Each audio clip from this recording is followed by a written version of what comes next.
Hi, I'm Bruce. This is the second video in our three-part deep dive into the Advanced Dungeons & Dragons 1st Edition Dungeon Master's Guide. And if you haven't seen the first video, here's the link. In part 1, we talked about Gygax's DMing philosophy, authority, challenge, time, and balance, and why those lessons still matter today. Now we're shifting gears. In this episode, we're looking at the rules themselves.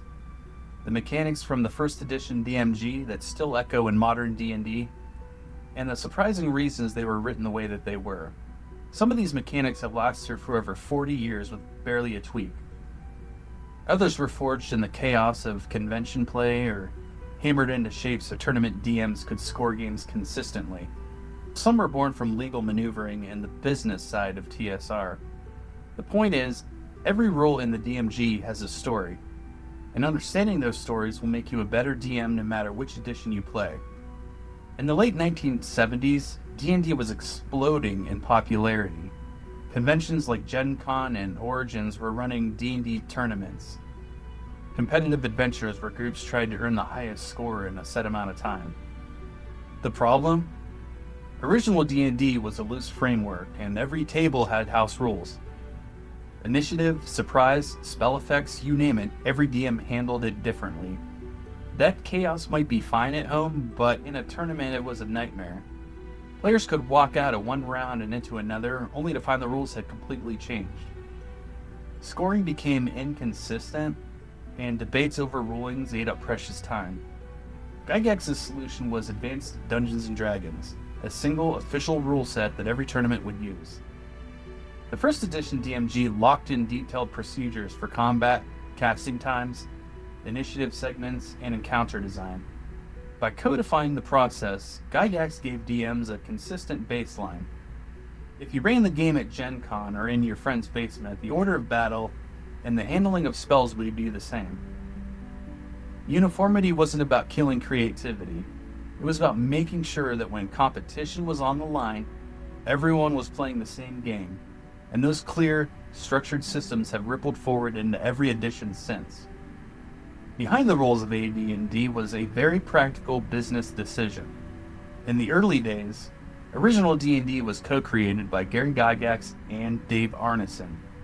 And under their agreement, Arneson was entitled to royalties for anything considered a continuation of that game. That meant every supplement, expansion, or rewrite of OD&D sent a percentage his way. By the late 70s, TSR, Gary Gygax's company, wanted more control over the brand and the profits. The solution? Create Advanced Dungeons & Dragons as a distinct game. It wasn't O&D plus new stuff. It was marketed as a separate, more complex system for serious play. And in the credits, only Gary Gygax's name appeared, not Arneson's. That decision had major royalty implications and led to lawsuits and settlements later on. This business split shaped the DMG in two ways. First, it had to be complete and definitive, a one-stop rules authority that replaced the patchwork of OD&D booklets and magazine articles. Second, it carried a certain tone of ownership. Gygax's voice was front and center, laying out his vision for how the game should be run, with no ambiguity about who offered it. That combination of legal clarity and creative authority is part of why the DMG reads the way that it does.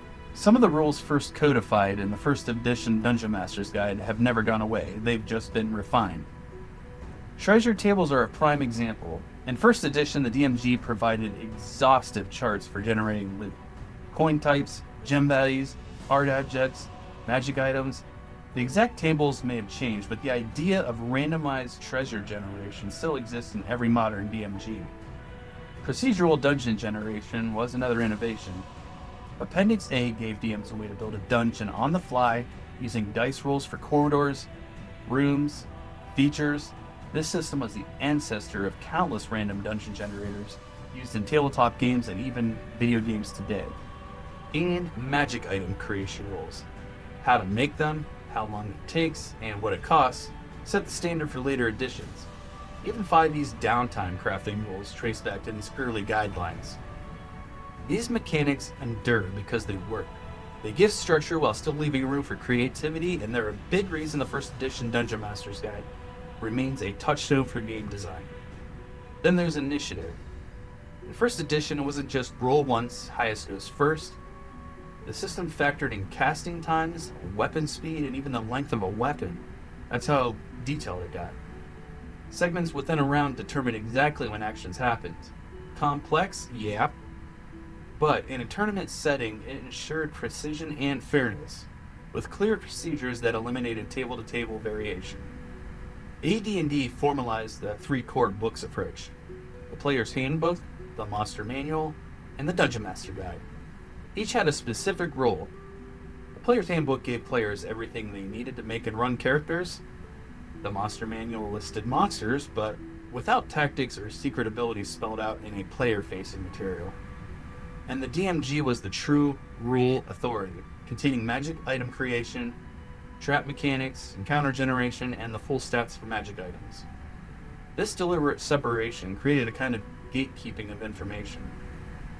Players were meant to discover the world through play, not by memorizing the DM's playbook. It also reinforced the idea that the DM was the storyteller and referee, the one who revealed the world in controlled doses. Even in modern editions where players have easier access to rules, the concept survives. There's always information the DM keeps behind the screen to preserve mystery and drama. That's straight out of the first edition DMG. Tucked away near the end of the first edition DMG is something legendary, Appendix N. On the surface, it's just a reading list, authors and books Gygax considered inspirational and educational for Dungeon Masters.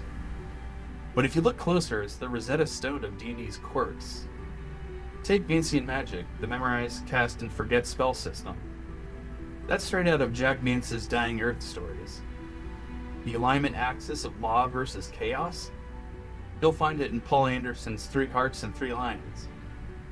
Even the idea of the paladin comes directly from that novel.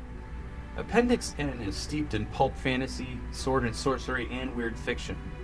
Robert E. Howard's Conan, Michael Moorcock's Elric. These stories were gritty, dangerous, and full of moral gray areas. Gygax pulled not only monsters and magic from them, but also a tone. Worlds where cunning, resourcefulness, and a little ruthlessness can mean the difference between victory and death. Reading these books today does more than give you historical trivia. It deepens your understanding of why the rules are the way they are. You start to see why magic has limits, why treasure matters so much, and why Gygax's D&D is so focused on player ingenuity over character stats. Appendix N is a direct line to the game's creative DNA. The first edition DMG's mechanics weren't just functional, they were built with intent. From tournament precision to IP protection, from enduring systems like treasure tables and procedural generation, to the hidden influences of Appendix N, these rules have shaped D&D for over 40 years, and they're still shaping it. Every edition since has kept echoes of these mechanics, sometimes refined, sometimes simplified, but rarely abandoned. I'd love to hear from you. Which first edition rules do you still use at your table, and why? Drop your thoughts in the comments. And don't miss part 3 of this series, where we'll explore the quirks, contradictions, and downright baffling tables that make a first edition DMG one of the most fascinating and inspiring RPG books ever written.